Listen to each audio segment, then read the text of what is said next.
ആലുവ എടത്തല കളത്തിൽ ശ്രീ വേട്ടയ്ക്കൊരുമകൻ ക്ഷേത്രത്തിലെ പ്രസിദ്ധമായ നാളികേര മുടക്കൽ ചടങ്ങാണ് ഇക്കുറി ചരിത്രം കുറിച്ചത്. ഭക്തിയുടെ നിറവിൽ ഒരേയിരിപ്പിൽ 24,016 നാളികേര മുടക്കൽ ചടങ്ങിന് ആയിരക്കണക്കിന് ഭക്തജനങ്ങൾ സാക്ഷികളായി.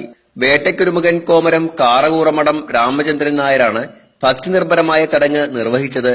രാത്രി 11 മണിയോടെ ആരംഭിച്ച നാളികേര മുടക്കൽ കർമ്മം പുലർച്ചെ വരെ നീണ്ടു. 5 മണിക്കൂർ 45 മിനിറ്റ് കൊണ്ടാണ് കാരകൂറമഠം രാമചന്ദ്രൻ നായർ അനുഷ്ഠാന കർമ്മം പൂർത്തിയാക്കിയത്.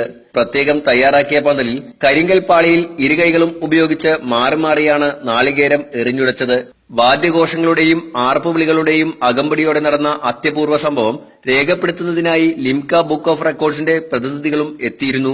ക്ഷേത്രത്തിലെ പ്രശസ്തമായ സഹസ്ര കലശത്തിന് ശേഷമാണ് ഇരട്ടപ്പന്തിരായിരം നാളികേരമേറ് നടന്നത്. മുൻ chief secretary R Ramachandran Nair, professor K R Ramankartha, Vayalar Sarathchandravarma, വിവിധ ജനപ്രതിനിധികൾ എന്നിവരും സന്നിഹിതരായിരുന്നു. ACV news, Aluva.